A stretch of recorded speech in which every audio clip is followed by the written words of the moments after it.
Welcome to the episode of Grand Floor, where we can agree to disagree, still be family. I'm your host, all the stuff, Jel Lee, my co-host Jerome. What's up, good people? Let's get it tonight. All right, tonight's show is called Diddy When It Rains It Pours. Mm, We're mm, gonna, mm. we're gonna start with that one first. We're gonna bring our recurring panelists and Khia alum Khia. What up, though? What up, though, fam? What's going on? What it do? We in here. We doing good. I hear that. Yeah, That's what counts. we in here. Let's We get in here. it. Let's get it. Do this thing now. If I don't know if y'all been keeping up with the Diddy trial, but I've been researching a little bit, and Cassie, the singer that was on Bad Boy, he was dating for 10 years. She been having to tell the truth, and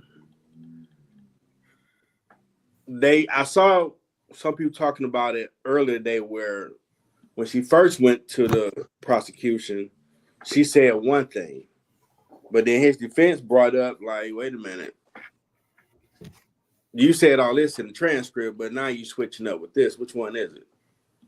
Then they brought in her text messages where some of the freak offs that she hit him up to do, because it seemed like she tried to paint herself as strictly a victim. Granted, she's a victim of domestic violence, unfortunately, but she was just buying and clad with all the orgy type stuff. Y'all thoughts? Who was the Bonnie and Clyde? Cassie, Interesting. I guess she didn't think about them text messages because they was always drugged up, but she hit him up like, I got the people, let's go, where you at? Like, that's not the way you've been painting yourself. You saying this all him.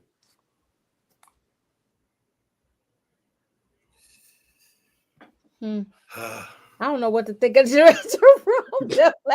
Done everybody go. Hey, Khia, I ain't gonna lie on this because when it's a federal one, you don't really get to see the details of the courtroom stuff, Right. and so that's the unfortunate part.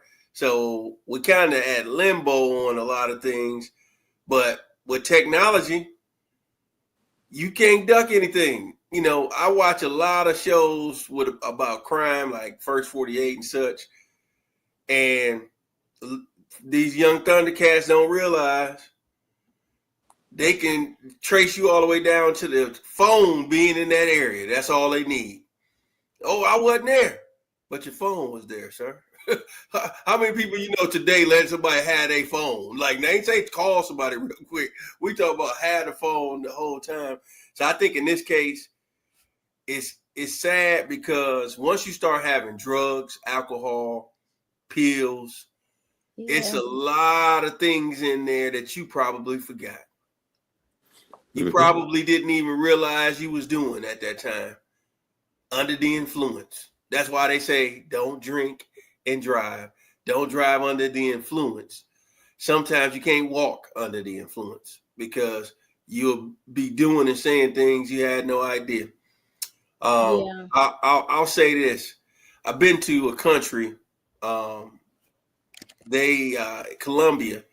they have this plant. I forget the name of it offhand. If somebody like waves that thing underneath your nose, you won't remember nothing for 3 days.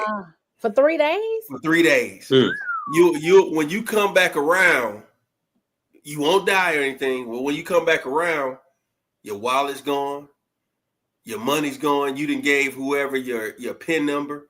You talking to them, you doing everything normally, but you won't remember any of it. So it's one of those things where it's stuff out here that can really mess you up. You could do some things without even realizing you said it, you did it. So I'm not saying that some of those things didn't happen. I'm just saying that it's such drugs that's out there that can mess somebody up. And it seems as though she has been taken advantage of in more than one situation. So I'm not somebody with that level of money. I'm quite sure he had some of that same type of stuff, where that person wouldn't even remember what's going on until 3-4 days later. And that, I think all three of us probably seen the movie Taken. They got all, that stuff is real around the world. Absolutely. That's my take.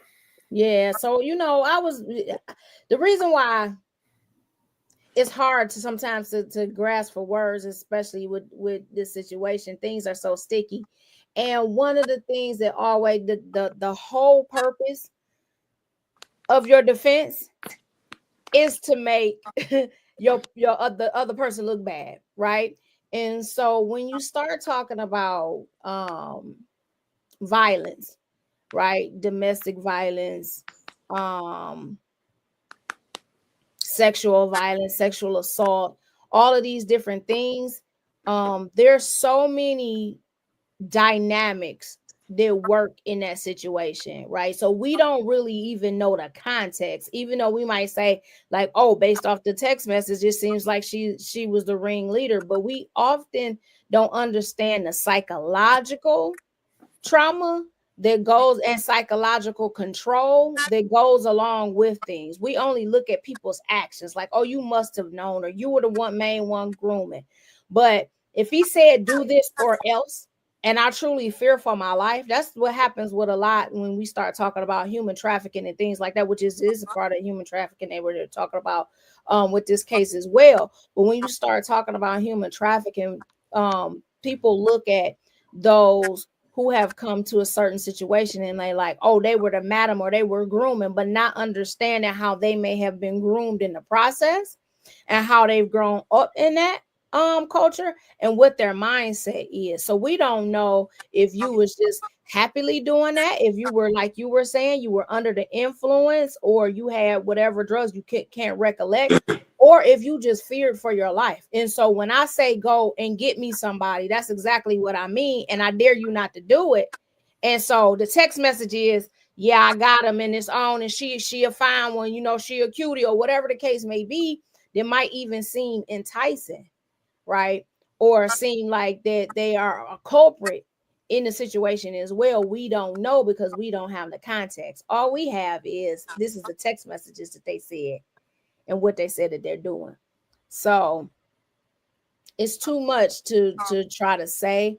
And then I think another thing that happens a lot, especially being, regardless if it could be just regular violence. Somebody got shot. First thing we do is, what did they do?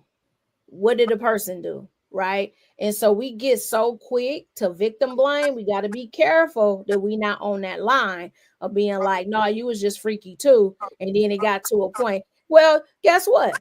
Let's even go there. Let's be the devil's advocate. Maybe I was, but then maybe it got to a point where I was like, I'm freaky, but I ain't that freaky. You're doing too much now and I want to stop. And it's like, no, but you don't, because I control you and I own you and you do what I tell you to do. So we just got to be real on that.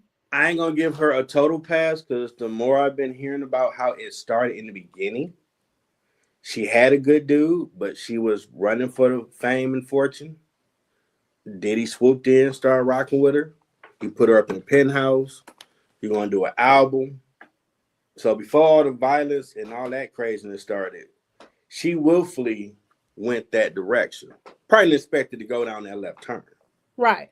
But the way she tried to paint herself and how to defend it and bring it up a lot of more information, they even brought up that she wasn't able to handle the drugs the way he could, he still functioned.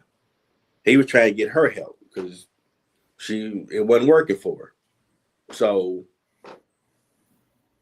she ain't totally to blame for all this, but she ain't innocent either. And that's what I have seen a lot of people try to just paint, oh, she just told the victim, no, she wanted the money because she had a good dude. She left him for this scumbag. Okay, so I deserve everything that I got because I decided to leave a good guy and I got with a scumbag. But I'm saying that's what I'm saying. That's the line. Well, she not totally off the case. I'm not gonna totally give her a pass. No, it's like, because in the I might have beginning, started one way. He was rocking with him, and that's the part that needs to be brought to attention. She ain't totally just a victim. I don't think See them nobody black is saying snake that and she monk. didn't rock with him though. That's how they've been saying. It ain't like, oh, I wasn't never That has rocking been the with him, because how picture she get been with him in the first painted. place? That's been the picture being painted on social media. A lot of females have been saying she just totally a victim. Like, no. In the No, beginning, I was, she walked over there. So yeah, let's remember that part. She chose to walk over there. She had a good dude. She left him for, I get it, money, fame. You're going to make some albums. I get it. And it went yeah. far left. But you're not I totally just a think victim in it. making bad choices don't be like, oh, well, you walked into that, so No, she should not be abused in any form of way, but she don't get the right to try to say, it was all Diddy. Nah, bro, you walked over there first. Take that little bit of accountability that you chose to walk over there for that fame and fortune. You didn't expect that dude to be a monster. He's wild like he is. He do need to be in jail. But you did. He didn't kidnap you. You walked over there. That part you got to own accountability. That beginning part. All the rest of it, all the drugs and all other stuff, yeah, that's some wild stuff. Because defense could argue, okay, you saying all this going on, you've been there for 10 years, but he had you chained up like Black Snake Moan. You could have left. yeah. And the jury will look at it like, well, yeah, you've been there for 10 years. We got text message that you were going to find people. The sex worker dude said you told him to pee in your mouth. You ain't told the victim like the prosecution had just painted. You ain't totally innocent. You do have some culpability in all this. And that's where now they started, the recent time she testified, talking about more detail how stuff was going on. His defense is coming up, well, you told them this, and now we seeing this, so which one is it? Which making her look. That's how they supposed to make her look, though. I ain't saying okay. she's innocent, but I'm saying that's their job. Now, but a lot of females on social media have been saying she just totally the victim. Like, nah, you can't say that. She walked over there. And I get it. He put her up in the penthouse, probably gave her a black card, put it in the studio before it went totally left. Yeah. You know, a lot of us walk in situations. I don't think that it's one of them things that's like, well, you don't get a complete pass. Everything that we do in life, right? It's a saying that they always say, especially in business. Everything that you do, you accountable for. It's all your fault, right? So with that, then of course you could say it's your fault. You shoulda, woulda, coulda. Like hindsight is 2020. I should have went across the street and got that ice cream and gave me this extra 20 pounds, but I did it. You know what I'm saying? So in that, you are a culprit, but it's the same thing if somebody steals something from you. And then says, well, did you you left your garage door open? So and then let's be real. What did you think was gonna happen? Nobody was gonna come in your house and take your stuff. But the point is, it should not have happened. We all make decisions. How many of us have gotten in relationships? We was like, I shouldn't have never messed with that one. Yeah, but there are factors you have to be fair. They've been saying Diddy is a monster, big red dude all day. There's no way she in the industry, she ain't heard that. I mean, there's no way she ain't done something like, what Diddy like, hey man, I don't know if you want to mess with that dude. You know, you not Little Red Riding Hood walking, not knowing or hearing anything, because they've been saying this dude was wild like this for a while, but in my opinion, the powers that be had protection over him. So he was doing it, and who cared? Now they ain't protected him. He got to deal with all the consequences of all the stuff he's been doing. I saw a video interview with Albie Shore where he said this dude tried to kill me. And I testified. I'm like, wow. I mean, I remember hearing someone said that, and he actually said it. Some Today show he was on. Like, wow, okay, so everybody ready to get on the stand, and because he been doing some monstrous, dirty stuff for a while. That some people willfully say, man, Diddy, that dude, he big red, don't mess with that dude. And people just, man, y'all just hating on him. Now, you in court, you start to find out, and there's more people that's going to come testify, like, nah, this dude, he was big red on the monster level. They weren't lying. Jaguar Wright, she wasn't lying. All these other people, they weren't lying. We just didn't care, unfortunately. And it's unfortunate the treatment she got in the long run of it. Yeah, ain't like her she might have been doing all of that, but ain't like her career took off, that's for sure. Yeah, Nah. that's facts right there. Now, other Jerome, video.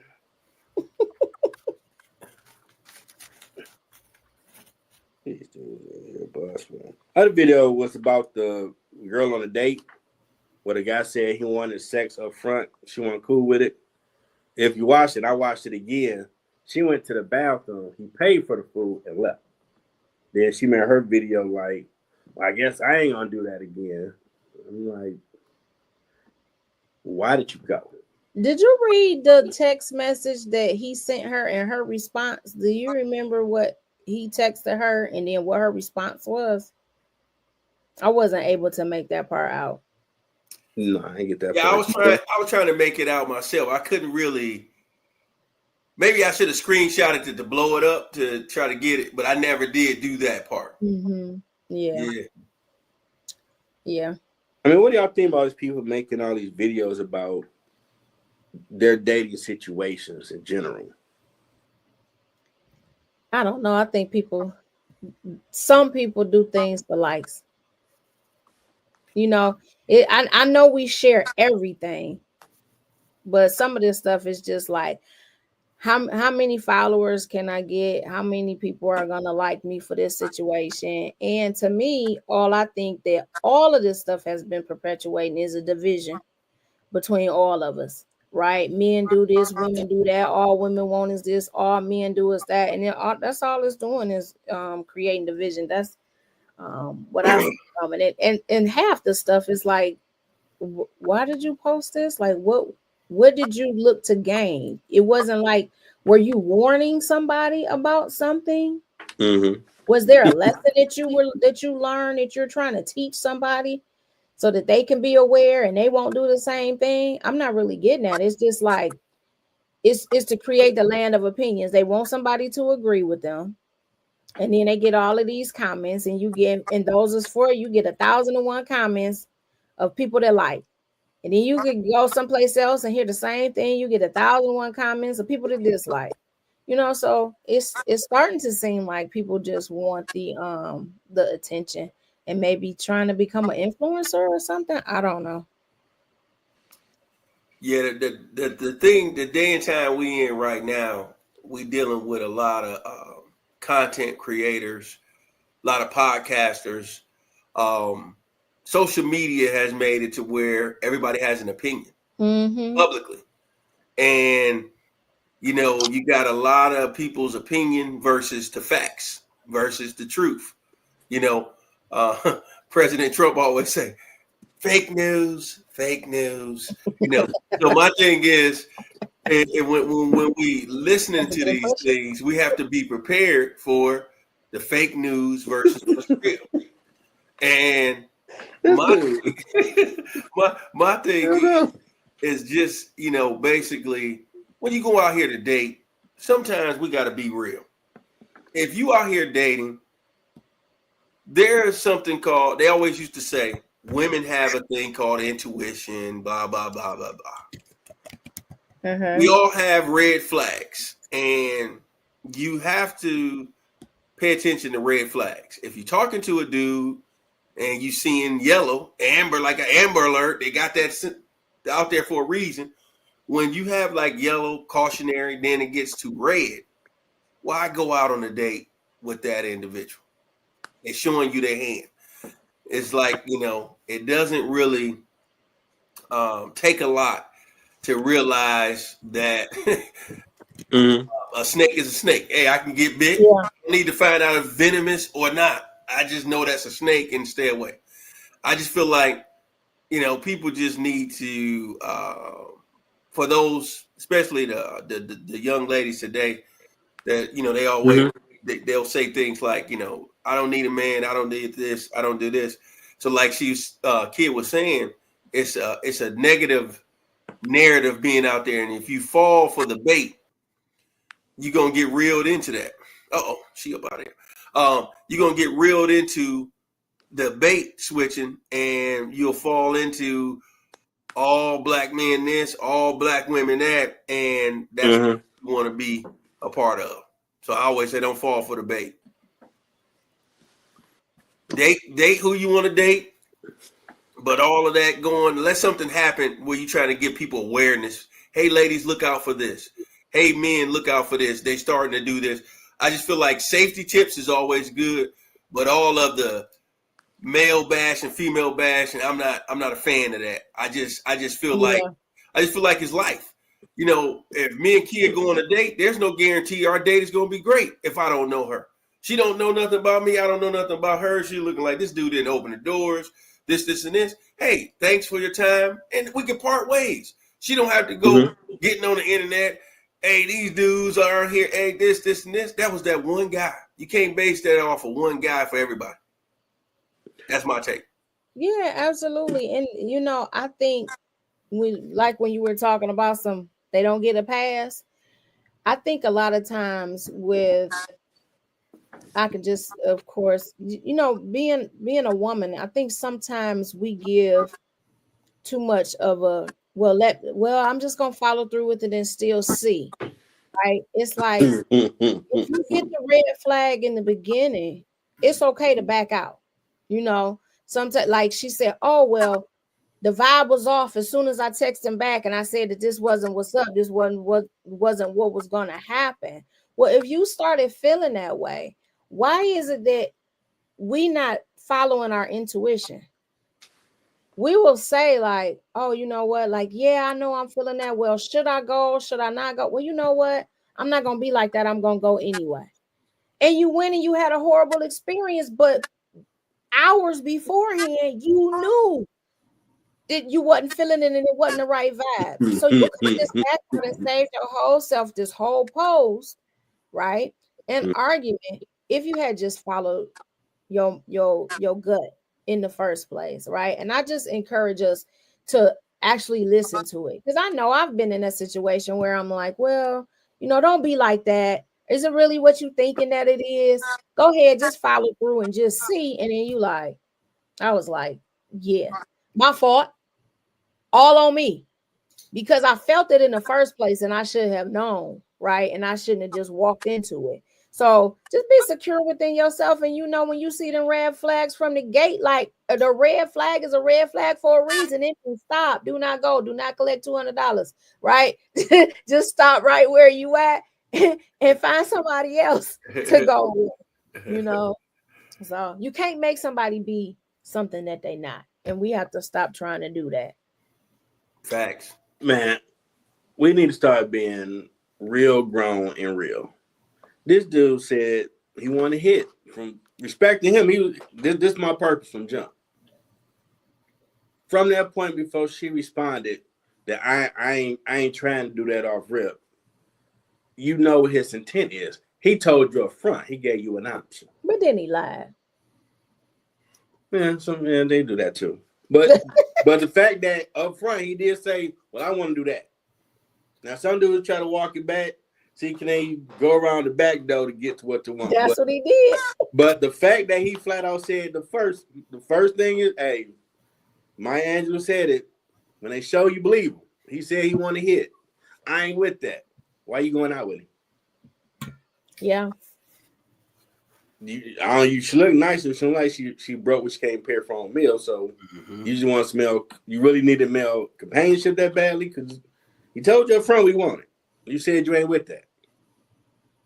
To even go any further, you just want to make some content for your YouTube or whatever channel. Yeah. And I mean, once again, we don't know context, right? She did say he backpedaled and said, oh, I apologize. That's not what I meant, yada, yada. But like you said, it seemed like a backdoor move, because after they got with each other, they wasn't vibing, wasn't talking, wasn't really having much of any interaction. He probably saw, okay, this dog ain't gonna hunt as other people told me. Well, I pay for the meal and I'm out. This is a wrap. Because a man is a conquering person on a mission. When he wants the pie, he will lie, cheat, steal. He will say, I love you to get it. It ain't right.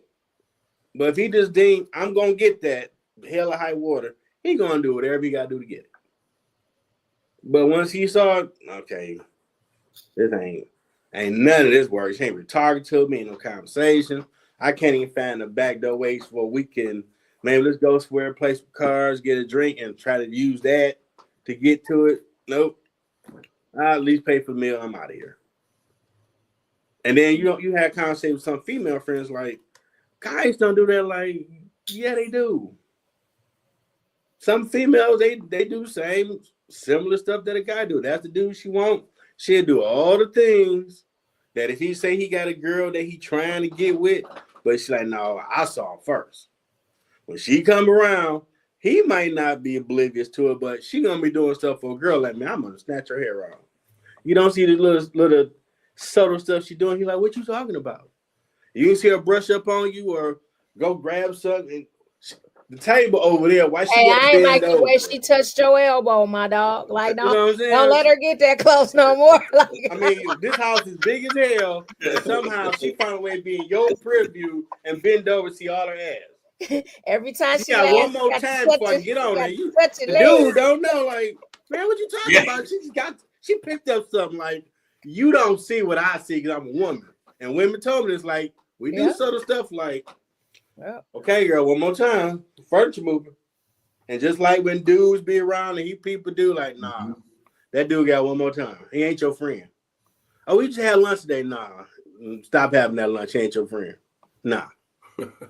He trying to wait for me to mess up so he can slide on in and have a good time, not for a long time. As my man, Brother Ron was like, I ain't with it. Oh, you sure that's just my friend? Like, okay, your ass gonna be single. I ain't gonna tell you again. I'm a guy. I know the Decepticon moves we will do to touchdown. we would do it. I wasn't that much of an asshole. I was more honest because I knew some wild people that blew up cars and stuff. Like, no, I'm going to be honest. Choice is yours. I don't need y'all sitting at my house 3 o'clock in the morning in my car. Gone. That's too much stress. Too much stress. Oh, like, man. you did that? But guys will try those things. And you do get a lot of females. I see a lot of videos like on TikTok, or you go to your YouTube Reels or Facebook or something, and man, guys won't talk to me. Like, it's one lady I watch on YouTube.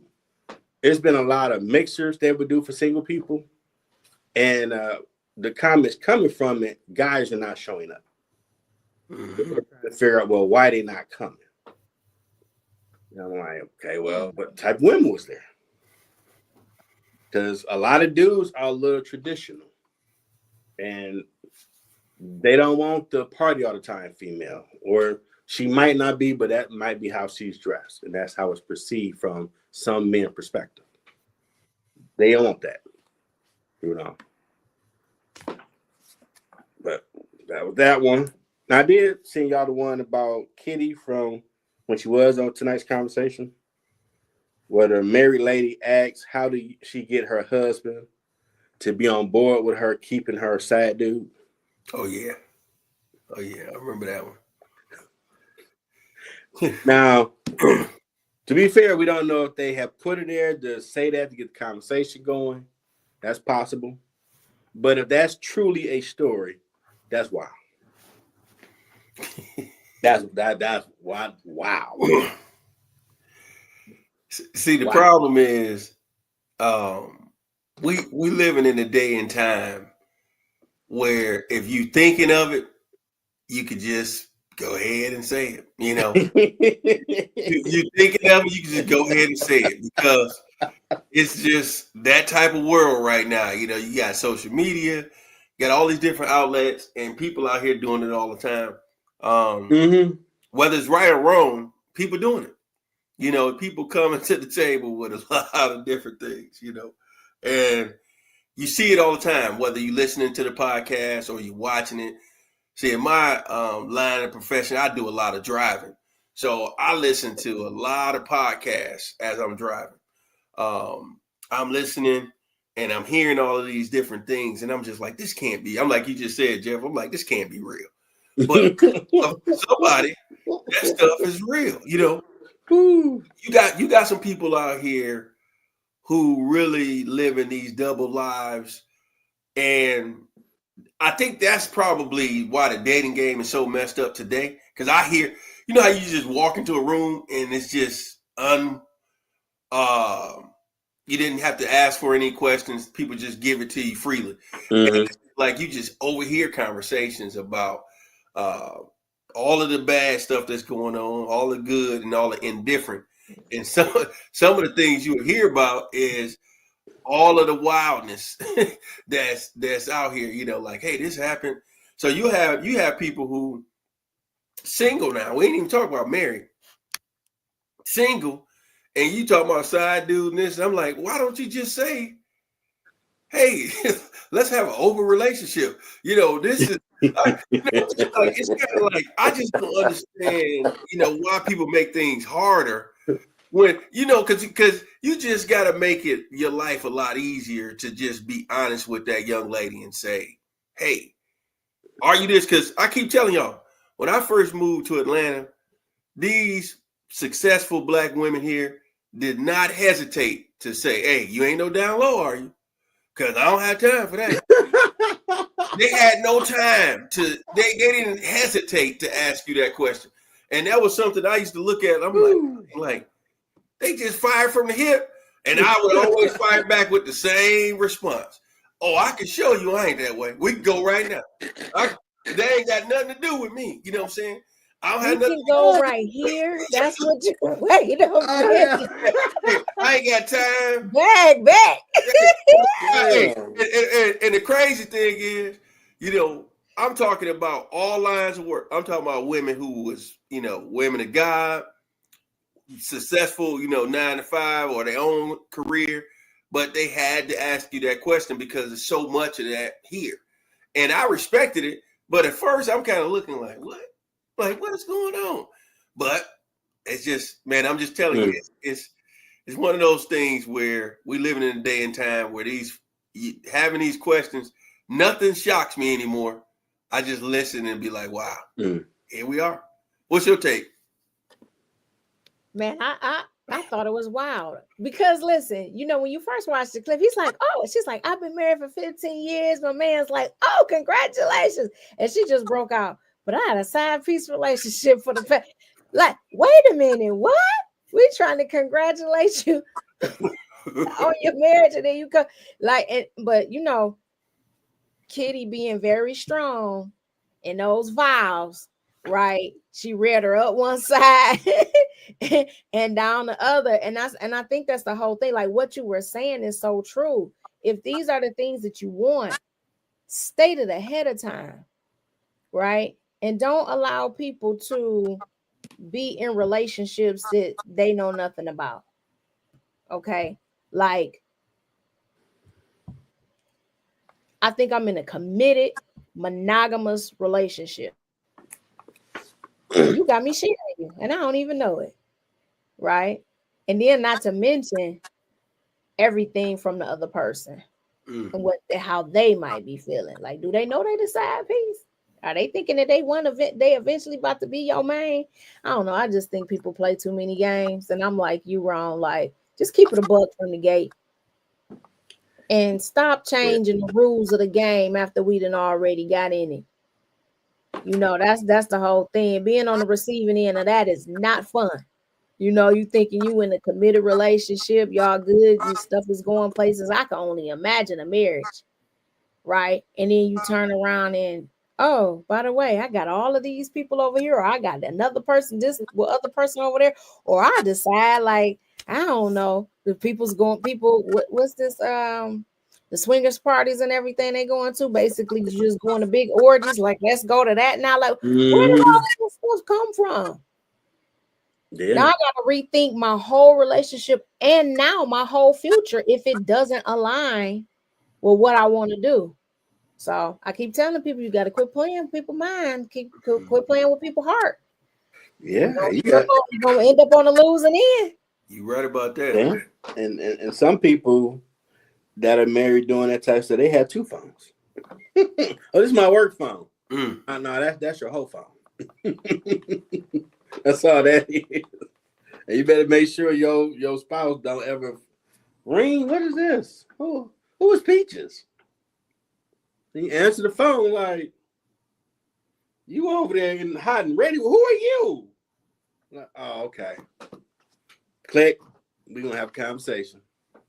It's wild because for her to be getting attention, his people might have saw this video. So if he didn't know it all, hey, Ray, bro, I saw this on YouTube, man. That Tonight thing, is that your wife? She got a side dude. No, man, you lying, man. I'm about to send you the link, bro. Dog, that's her. Like, oh man, bro. And now you're embarrassing this dude because somebody know you, and that's wrong. That's wrong, and it's consequent because if it was the other way around. But dudes ain't no good. They blah blah blah. Get the pork and the wood and burn them at the stake. And she just talking so casual and he. Like what you doing ain't foul as hell.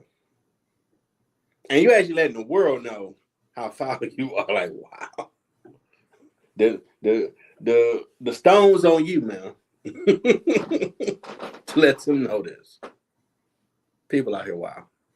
Mm-hmm. And I think now, real wow. I think more people might be okay with a poly lifestyle compared to before. Yeah, I've been hearing that. I've been hearing that a lot lately. Like it's been highlighted, showcased, and broadcast.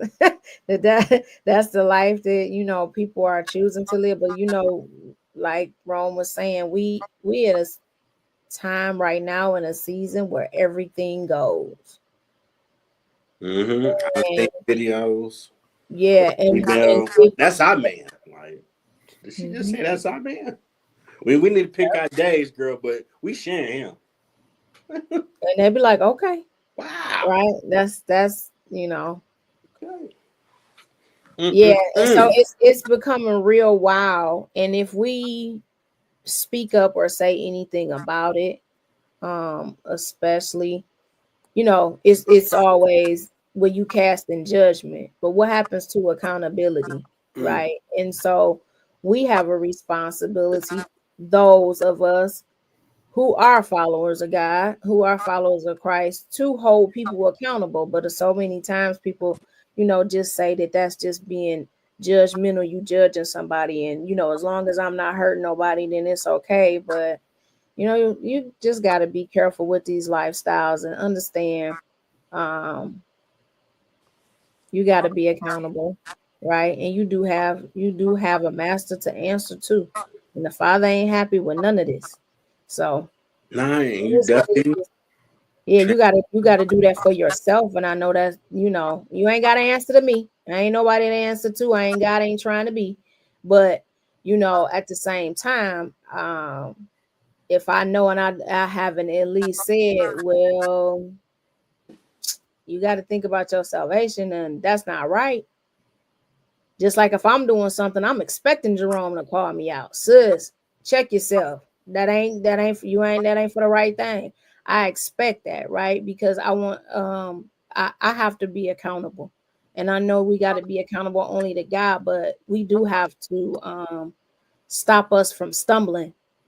We are supposed to at least heed the word. Now, if I heed it, that's on me, right? But yeah, you just got to be careful because we just do whatever you want to do stuff. It's gonna get us a lot of us caught up, and then we're not gonna be happy in the end. No. So what? I'm the devil's advocate here. Go ahead. I'm just no. You said Jerome gonna tell me you need to cut it out. Well, I'm gonna say, baby, that's what he doing. I'm like, damn. Wow. No, you know what he gonna do wrong? He gonna go way back to school. Well, she always was. Wow. So he just killed me and her. No, bro. See, we evolved. We grown now. Beyond people, America. You see that? Beyond people. I'm sitting there like, oh, she gonna say Jerome and Jeff. Oh, wow. Oh man, that's funny. I'm just slutting it up over here doing these shows on the weekend. I guess I'm at the club throwing money, drinking yak. Like, leave it to him to take it there, right? Oh yeah, I'm like, oh yeah, we're gonna go over the cliff with this one. Like, she just did that. That's funny. Really? You the one that's gonna say the most off the wall stuff. What's wrong with you? No, I don't touch. Oh, that's funny. I would tell you be safe. It's like you grown. I ain't nobody mom and dad. Exactly. You know what you're doing ain't right, but we say. As soon as you say something, is you judging. But but I'll wait for you. I have my words. You can't drink no more, and we can have that conversation. I put on the rocks, and we'll have it down the road when all that catch up to you. Because the spirits do when you do the woo woo, they travel.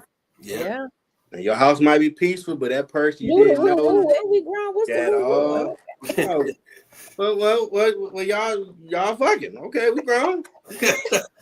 I mean, see what I'm saying? What I say? You gonna go from this line I tried to say way over to this line. It ain't no in between.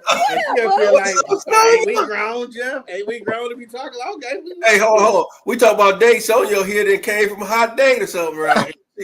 Yeah, hot date with my daughter. They still hotting at you though. Don't front. They were trying to say, "Hey, what's your Instagram, girl?" We were talking about the tonight's conversation where the married lady said she had a man on the side and was trying to get a way to. That was terrible. Yeah.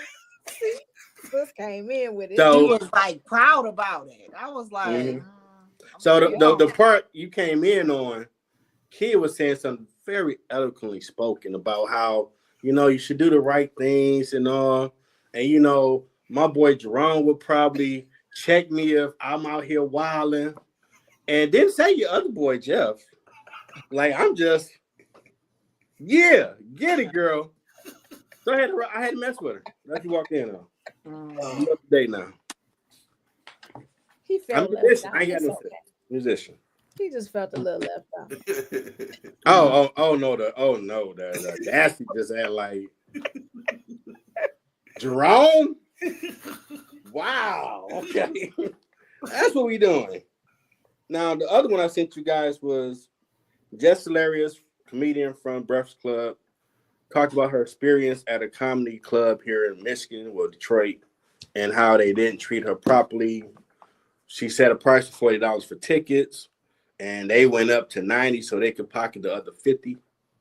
And it still says on by Mike Epps, so she didn't appreciate the way they did business.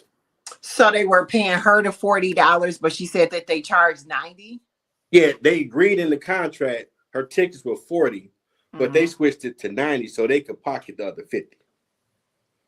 Well, I mean, you do got a business to run and staff to pay and bills to pay. I'm like, she can't make the full amount. I'm like, they gotta pay everybody else, and these restaurants, it's expensive. I know. I mean, I do hospitality, and I know what it takes to run a restaurant, and the employees half the time they want $20 an hour.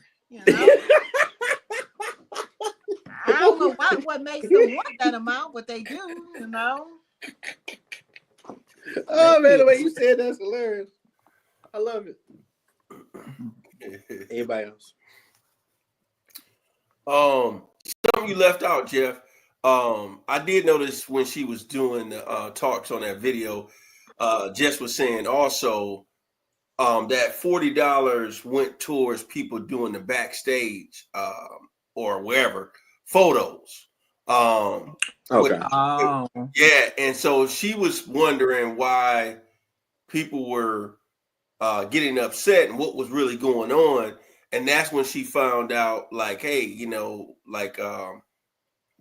supposed to be up here taking photos with the fans. And she said, oh, no, yes, we were. Y'all knew that before I even signed that contract. So she said the dude was getting ready to run up on her.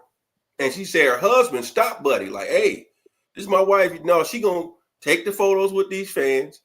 And so basically the fans was rattled because of how things was handled.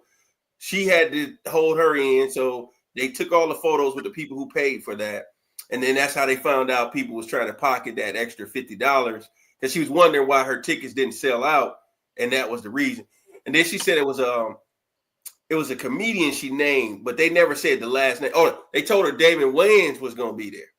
Find out it was Damon Williams. So she was like, I don't even know who that is. She's like, no disrespect, but I didn't know who that was.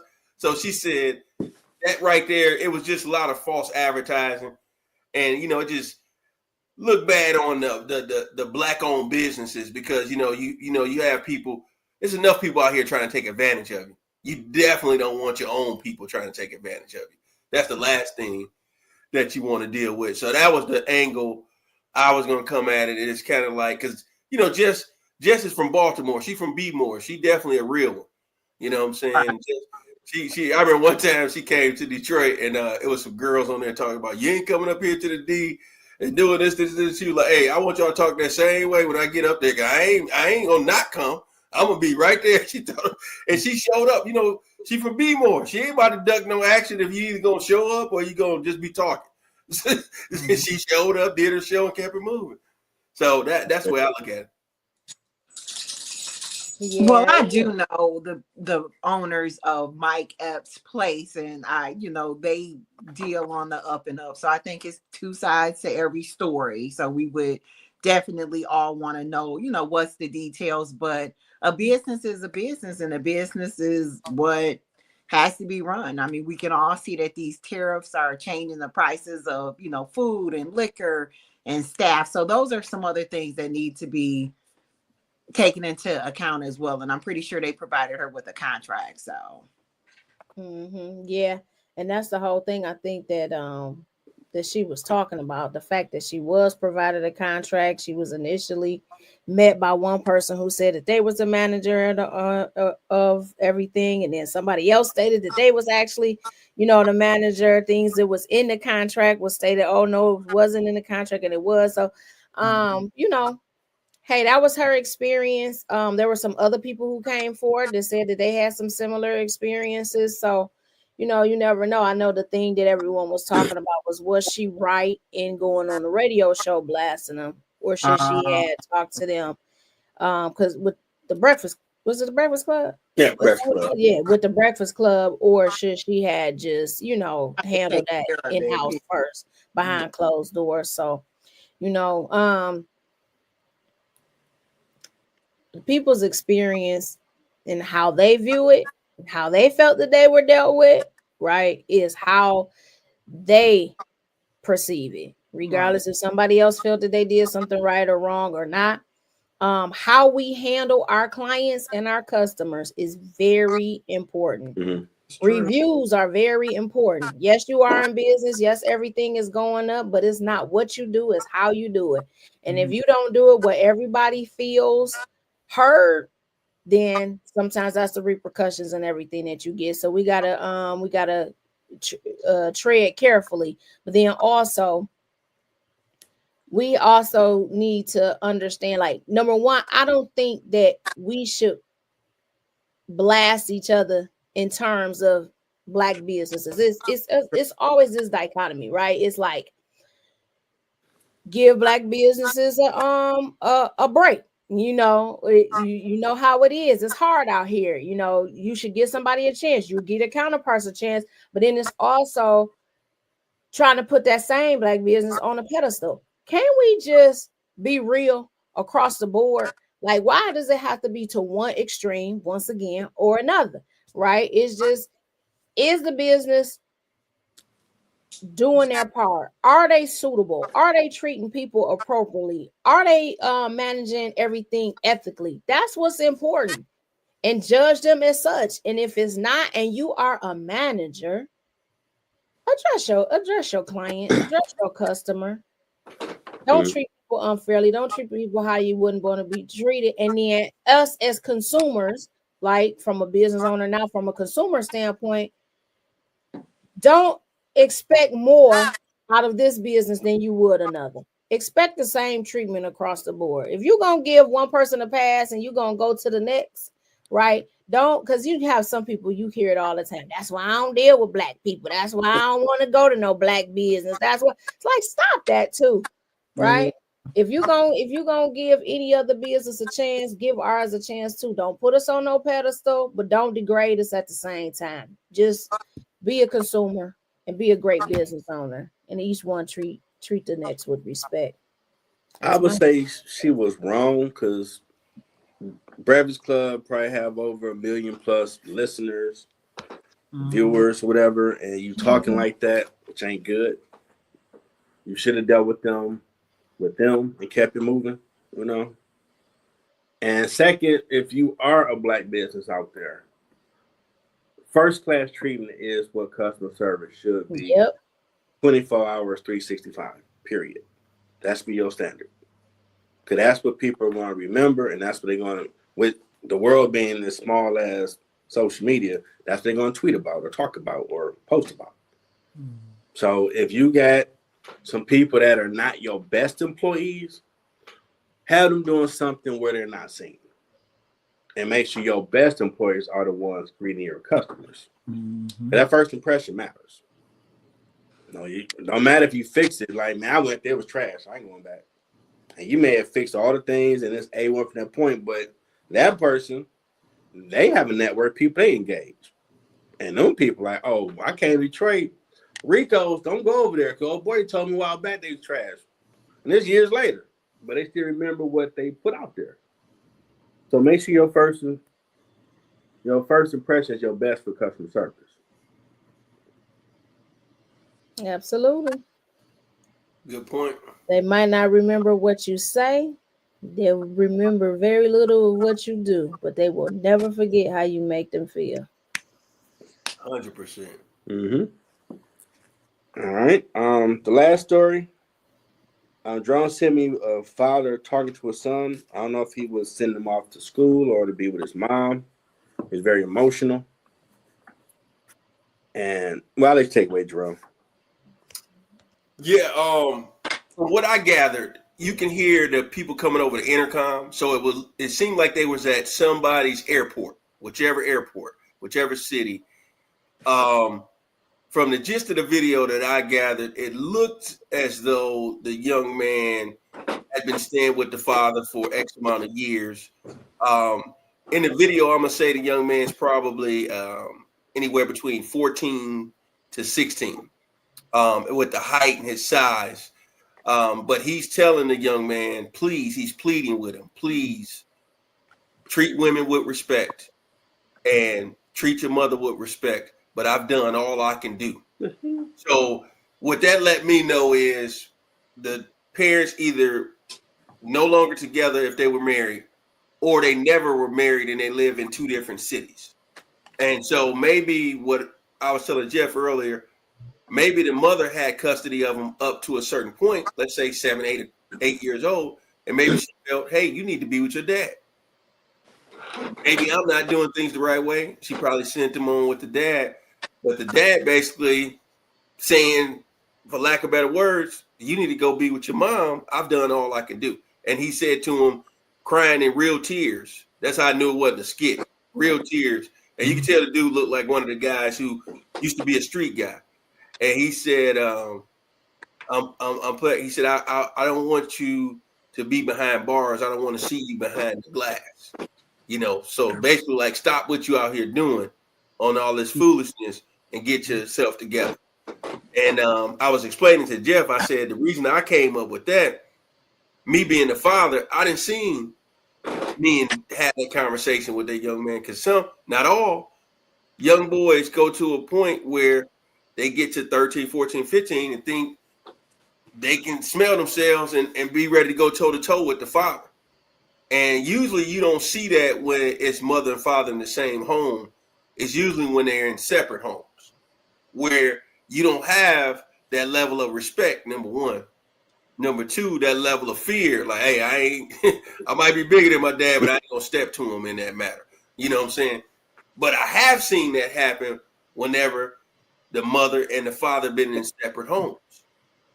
Because now he feels I'm the man in the house, not you. I'm the one that can, do these type of things. So I was telling Jeff, like, man, that's a messed up situation, because maybe the dad out there working too many hours. See, that's the thing. It ain't no handbook to this parenthood thing. No, it's not. Everybody grow up how they grow up whether it was dysfunction, whether it was Christian based, whether it was Jehovah's Witness, whether it was Muslim, but everyday dynamics, you know, the good, the bad, and the indifferent. Some people take the good and, you know, a little bit of the bad and a little bit of the indifferent.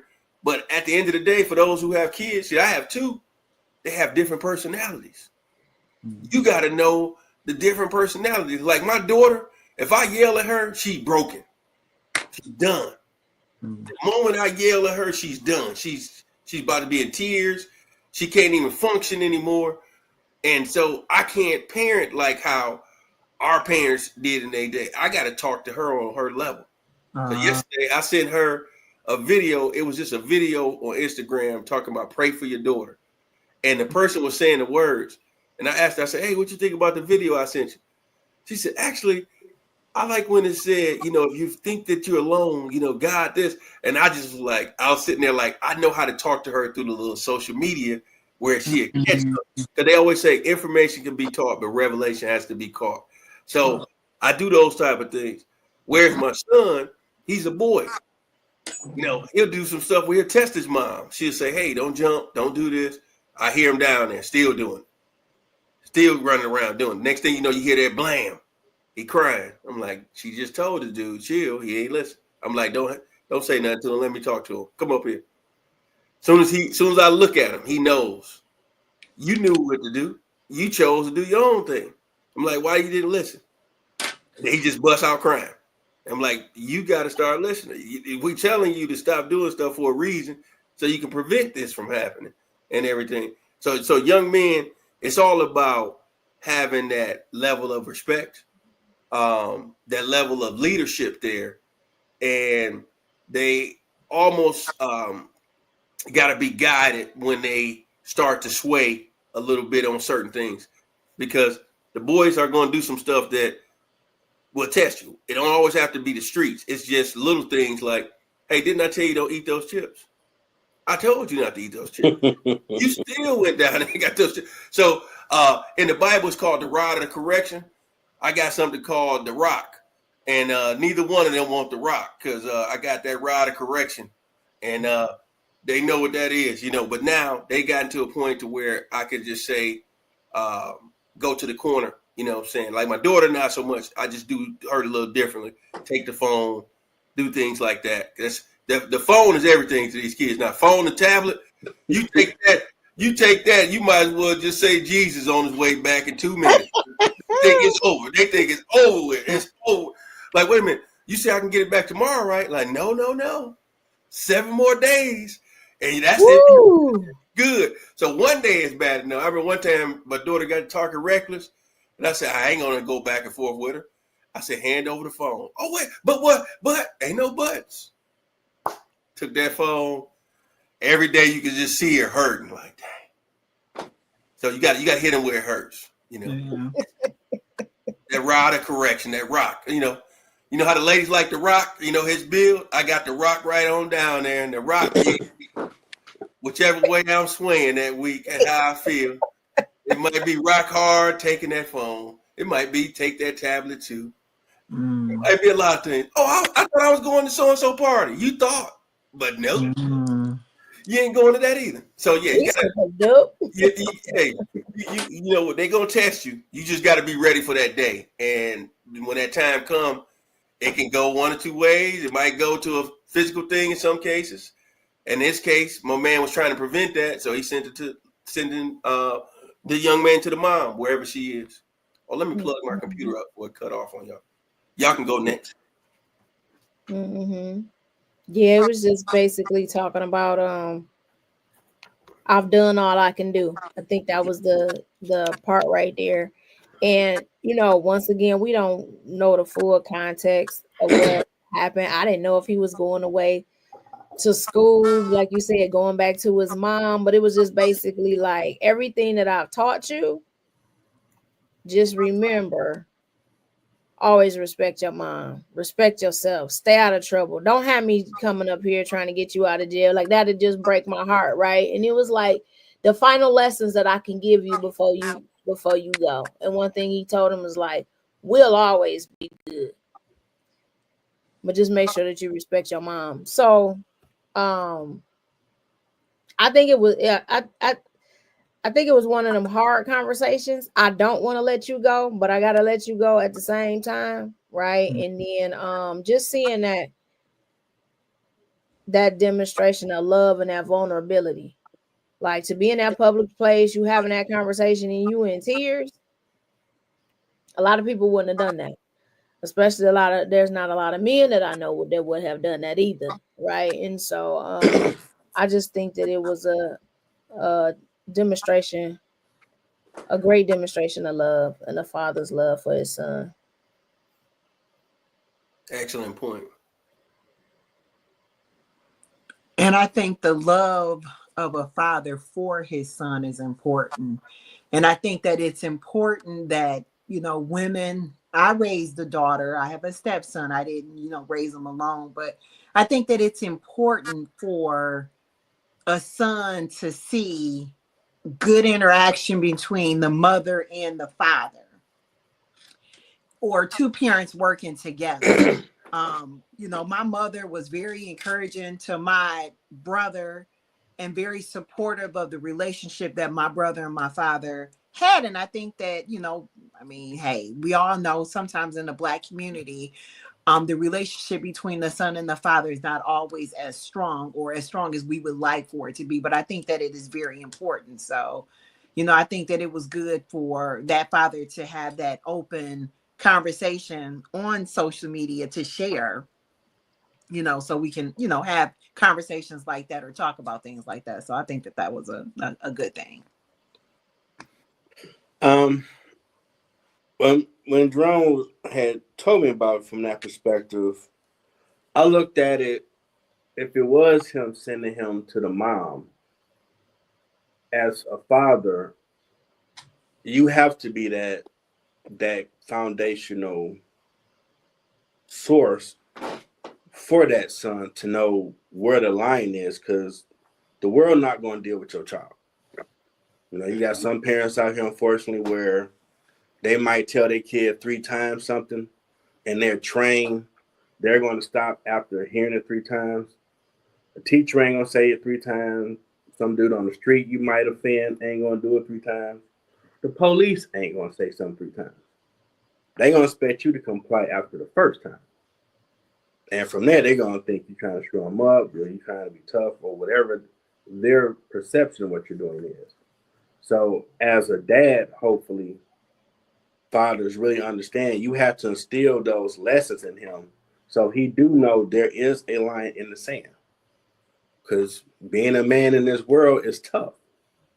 And if you ain't getting them lessons to where that level of, man, don't call my dad, someone's got to teach that to him. If you're not doing it, if that's the way the story is, the mom not doing it because she's not a man. The best she can do is put him in sports, and one of them coaches are going to instill that in him because he needs to learn there is a line in the sand. Ain't nobody in the world going to play with you. Your family might go a little more, be more patient because they love you, but you also got to teach that young man, I got to make sure you are a productive citizen and you understand compliance in whatever the scenario the first time. Because other people I ain't got time for you like that. I told you one time, get out of my classroom. You put up by police, I said, put your hands on the steering wheel. Oh, you wanted them today. And they don't know that your parent tell you 6 times before you comply. So you can talk in doing those teachings to let them understand what I'm teaching you, this line in the sand is so you understand the world don't care about you like I do. You doing something they don't like, they're going to deal with you any way they see fit. So I'd rather teach you all the lessons possible now so you have a better understanding. And if you do have that one day, you want to see if you're the new king of the castle, I'm knock your ass out, pick you up, we get the Bible, we can have some water, or pop, we talk about it. And explain why you shouldn't even try that. Because I love you, so I'm just going to try to give you a lesson, one hit a quitter, and we talk about it. You trap somebody in the streets, and Lord, some of these videos out here now, they trying to kill you and embarrass you. So keep control of your emotions like that. Don't be, man, who you talking to? People ain't playing with you out here. Your family love you. So we got to get them lessons that the old school had taught us back in, because you see a lot of situations where, hey, leave me alone. And the person keep doing, like, they ain't gonna do nothing. And then they get laid out. And you're like, well, they told you to leave them alone. You just, you thought they were joking? Now people like, get off of them. They knocked out, stop, please. And they sick and tired, like I done told you, you might get twice in the world. That's impossible. But depending on the day of that person, they might just lay hands on you. And they mad. They gotta get out of their comfort and lay hands on you because you don't know what stop means. So they think, who raised you? Because they should have taught you, don't be doing that in public, leave people alone. And you need to respect women, respect your parents. Even if you got a unfortunate dysfunctional where one parent might be telling bad stuff, you pray that ain't the case, but some cases it is. A lot of cases. Still respect both. Regardless what you might hear from so-and-so, still respect them. You would be able to see for yourself what the truth is. And parents that's doing that need to stop, because that's not helping the kid. That's just having them more jacked up before they get to 18. And the counselor they might need to process all that your mama ain't boo-boo, your daddy ain't. They just trying to figure out life. It's too much. My little take on it. Good points, folks. That's some good points. I like everybody's take. All right. Wellness. What you guys got going on for wellness?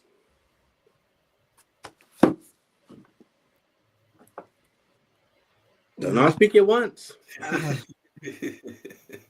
I go first. I was going to talk tonight about, I've been hearing a lot of this going on from coworkers to former coworkers and colleagues like that.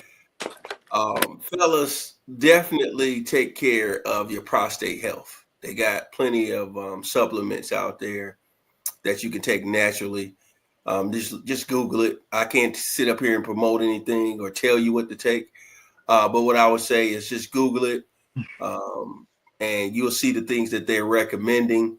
There are certain fruits and vegetables that helps the prostate health, because some of these things that people are being diagnosed with are very preventable. Mm-hmm. I look at it like we do our cars. Two things in your car, I don't care how long you keep it, that you're going to have to keep up. Your tires, the oil change. Oh, three. The tire, the oil change, and your brakes. Mm-hmm. Those are three things you can't go messing around. I don't care how good of a car you have, how nice it is. Oh, I got the electric, blah, blah, blah. But you still going to have to get them tires on that thing. You still going to have to get the brakes on it. You know, you still going to have to do the preventative maintenance. And so I always just say, because I got a lot of registered nurses, my cousins, and they are doing various things from the hospitals to different things. And I hear those things all the time. One of my cousins, she runs a dialysis center. And I said, what do you tell the men that tell you they know their body? And she told me, she said, I hate to be that person, but I do it. She says, if you knew your body so well, why are you here? So I have to say it hits home hard with men not loving doctors. I always tell people, from the barbershop to the gym, which one would you rather have? Would you rather have a nagging wife, girlfriend, sister, cousin, niece asking you to go willingly? Or would you rather be them looking up to them from the bed, talking about, I should have listened, you doing the bargaining, shoulda, coulda, woulda. Mm-hmm. And now you have to listen to what the doctor's telling you to do. So preventative maintenance for yourself, fellas, 20s, 30s, 40s, 50s, 60s, 70s, 80s. Research this thing, and a lot of this stuff is preventable, in particular, prostate health. That's my take tonight on that. I hear that.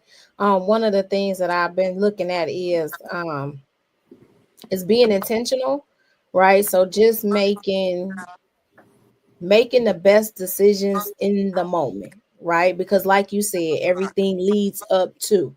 And so a lot of times we don't look at how the little things we do compound over time, including the things that we do with our health. And so we figure that we can make decisions just not getting us toward our goal, right? And we're not going to have consequences that we'll face.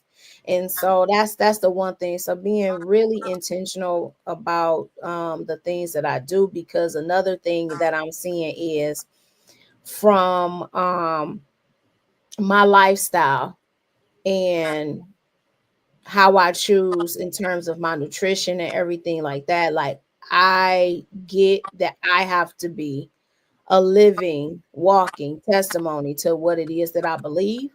I just had a conversation with two gentlemen earlier today, and near and dear to my heart, right? And they're sitting there and we're having this conversation, and they jokingly say, like, oh yeah, I'm on this high blood pressure medication. Like, okay. And so the gentleman is like, I said, but you're not supposed to be taking high blood pressure medication. Like, you're very active, you're this, you're that, right? And he's like, but I'm 67 years old. I said, okay, and because you're 67 years old, you're supposed to be taking a high blood pressure medication, right? And so then he continued on and say, I take my blood pressure medication so I can eat my bacon and my pork, right?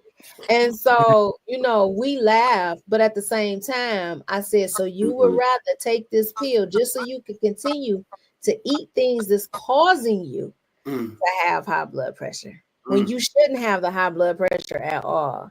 And then another gentleman countered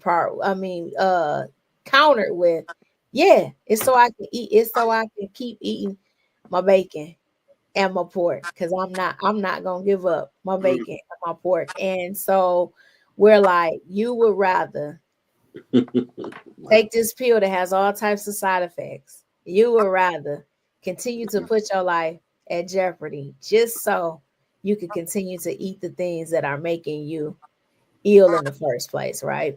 And so the conversation is all, and that was men. And so that one of the things that we were having was about, men, take pride in your health, right? Put your health first. And so that's why we were having that conversation. But then, the question was, well, why y'all don't eat? Why you not eating meat? Why you don't eat meat? Right. And so from that, in saying, because it has made me feel better, because it has course corrected some things that I have had going on in terms of illness and health. And so with that, it's like, one of the things I said is that I can't continue to talk to people about their health if they don't view me as someone that looks the part in terms of being healthy. Right. So that's that. Yeah, I see the progression over there. That's it. They got we was doing poetry, got to do the snaps, what she just said. It's so silly. So I am always doing a variety of things to stay healthy. But on the topic of pork, and I think a lot of times people feel like when you give up something because it's unhealthy, I'll say to people, if you're going to, anything in moderation is okay. Now, I don't do pork. I've not had pork or beef in 20 years. But I tell people, you got to take it one day at a time. And if bacon or pork is something that you enjoy, just do it in moderation. You don't have to have it all the time. Just do it for some people. Just do pork or ribs for the holidays, ham for the holidays. But one thing that I do, it's fun. I've been doing it for 30 years, is dance. So I play ballroom and I Chicago step. And I line dance. And just so everybody know the difference, line dancing is when you can do it alone. And then when you're ballrooming or stepping, you're doing it with a partner. So that song, Where Those Fans At, that's a line dancing song. So people are going to do that, individually. So that is fun. It helps you stay in shape. You're exercising and you don't feel like you're exercising. And because I've been dancing for 30 years or been in the dance community, people will tell you, I remember being in my 20s, and some of the people when I was in my 20s were in their 40s and 50s dancing. They are still coming. They are still dancing and they still look great. So if you can dance 1 day a week, I usually try to dance for maybe 3-4 hours. You might get there at 6, leave at 10, grab something to eat and drink while you're there. And then do your walking and watch what you're eating. That's a workout in itself. So that's a great way to lose weight. You're having fun. And with that being said, we're getting together and in Detroit in Southfield at the Radisson Hotel at Salt and KO restaurant. And if anybody want to come out and dance, they got lessons.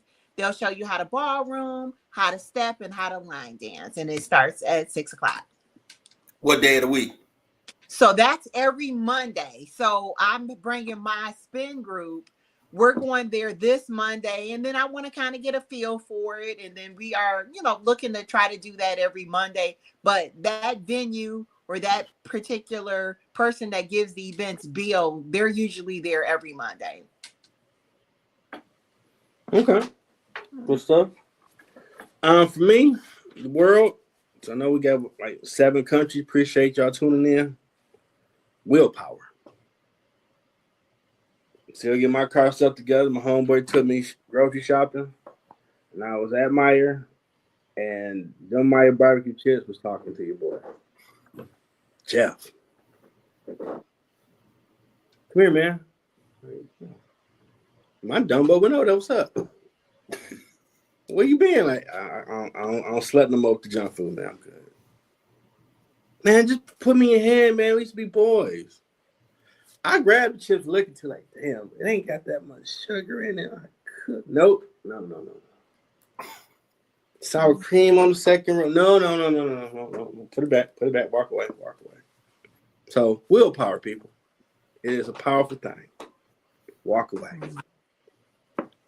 Because I'm sitting like a crazy person having a conversation with damn chips like, damn, I ain't had no junk in almost 3 months. But I'm getting healthier. And that's what you should be trying to do. Be your best version of yourself. That's good, bro. I love it. Yeah. What we called in my health class, that's abstinence, right? Just abstain. No, for real, because everybody can't do things in moderation. It don't work. You know what I mean? If you're doing something for some people, as soon as that moderation hit, then they go overboard. That one thing that they eat is enough to send them overboard. Joe said cardio probably do more though. Go. Hey Joe, I do that cardio, call an ambulance, man. Call the nearest ambulance and bring 5 oxygen tanks, not 1. So I came in late. Did y'all talk about Diddy earlier? Yeah. What's your thoughts on it? Yeah, I saw something. I see that. Yeah, no, you do it. So you could do it in the closing remarks right here. Close on your closing remarks with the Diddy thing. Yeah, your thing. You know what? I feel like everybody is different, but Diddy is on some unique stuff. Some of that stuff that I'm hearing, no judgment, because to each his own and everybody into their own thing. But I guess I do kind of question some of the stuff. I mean, I know he had some victims and he was messing with minor children. They don't have control. But I do hear the pros and cons when people talk about Cassie's age. And when she met him, she wasn't a child. She was 19. And I think the fame and the money kind of kept her there. But some of that stuff he was asking her to do, in my opinion, was beyond crazy. That just would have been a deal breaker for me. Like, no money is that important where I'm going to violate my body or put my own body in jeopardy. It makes me wonder about all of them, and are they running around with sexually transmitted diseases? Because there was just too much going on. I mean, if you're drinking and you're high and you're engaging in all of this. So that's my only question there, in my opinion. Is I just don't feel like I do feel like sometimes men can control you. He was older, so I do get that part, but I just feel like it went on too long. Like, she could have pushed back or stopped or left. So that's my comment. Yeah, STDs are high now. Yeah, they're very high. Especially in the Black community. A lot of Black cities, they are rampant right now. Well, and with that, and I will say the only reason why is because African American, especially African American men, refuse to use, condoms. And then once they find out they have an STD or they're HIV positive, they refuse to take medication. Because there was some statistics done talking about San Francisco and talking about why the gay population or HIV in the gay population in San Francisco is going down opposed to Atlanta. And the only reason or the only difference is once the white gay guys find out they're sick, they go get help. They get medication. And if you're taking medicine for HIV, your viral loads go down. Well, the Black guy is still out there in denial. They're not using protection. So that's the only difference. It's in both of the areas. But one is just once they find out they're sick, they're taking medicine. The other one just still keeps spreading what it is he has. So anyway, I'm finished. No, that's good. Good point. Mm-hmm. When women control that, tell them wrap it up or ain't no fun. He will go get one. Yeah. Okay. Khia, you up next. I mean, final thoughts. I didn't know if we was doing final thoughts. Okay, yeah, final thoughts. Third time tonight, y'all just sitting on camera. I know, like. Hey, man, we at the movies or something. Yeah. What's going on tonight? Yeah. Let's go for self-assurance. So what I'll say is for my final thoughts of the hour is know yourself, right? Know who you are. A lot of things can be prevented when you know exactly who you are, what your boundaries are. And we got to understand, I think there's a lot more conversation and understanding needs to be had about the power and control wheel when it comes to violence, domestic violence, human trafficking, all of it, right? And so it's more than just the physical aspect. It's a big psychological approach that goes into it as well. So we can, we always have opinions, but we need to really know and understand how the psychology behind it all of the violence actually works.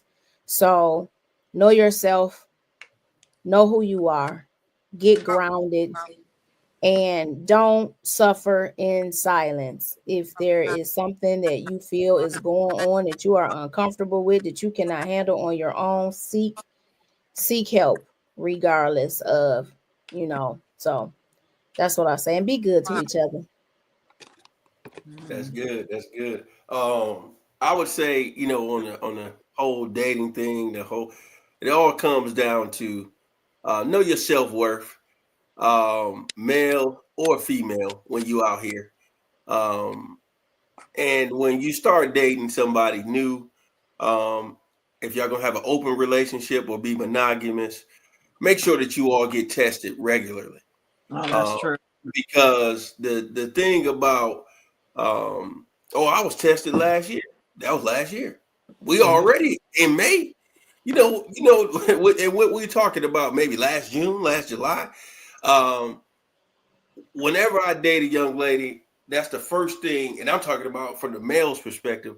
I want you to know I have no problem going to get tested as many times as you say, hey, let's go get tested, whatever. I just want you to feel comfortable before we even go that route, because and I'm talking about with protection. I just don't want you to go into this and not know like what's going on. Like, does he have something? I don't want any of that type of thing. And I want you to know I'm open. Like, hey, you come back. Now, I ain't going to be going every day. Don't try to make this like it's poetic justice. Like I felt how Pac felt. Like, you know what I'm saying? If we was going to have a sex scene, he said he would have took 10 tests. He was like, but we just kissed it. Dude, like, what do I look like taking all of these tests that she's doing? But I feel like the way everything is right now, everybody's just willy-nilly. It just seems like nobody cares about STDs, the UTIs, all because Plan B is out there. Those type of things is out there. That has, having a child would be the least of your concerns. It's like that's what they don't realize is that's the least of your concern. You need to be focused on all of these different, diseases that's out there and the new diseases that's coming based on the way the behavior is right now. So it's when you know better, you do better. That's my take. That good stuff. Good stuff. I'm writing this down real quick. So I didn't know there was a number. I need to put that on the screen for whoever might be dealing with domestic violence. That's the national hotline number. You can call for that help. A lot of good topics, a lot of stuff going on in the world, but you do have a choice. I mean, I know some people, you don't want to go through life struggling. You want to be good. And some people can dangle. Now you roll with me, I got you. But I always say, do you ask God about it first? If you do that, I think he's going to try to steer you to someone that will really help you get to where you're going without the strings. And now you down that crooked curve that you don't know your way back from. And health is important. You definitely need to get checked out. And I mean, the stuff I've been coming across social media, just learning information that these STDs on the rise and people ain't really talking about it in the Black community is wowzers. Women, you hold the power. You tell him to wrap it up, he will wrap it up, or that's 10 to 20. Right. So don't think, well, I tell him do it, they gonna do it. You tell that man go get one, he gonna go get a pack. Be safe. It's wild out here in 25. And definitely take time for yourself mentally. This mental health month, do your own self check-in on, are you where you want to be in life? And what can you do to start working towards that? Because it's never too late. Next week will be the season finale. Wow, 22 episodes. Amazing. I appreciate everybody. Maybe talk about mental health or something fun as well for next week. Good conversation. We got to be grown. Tell it like it is.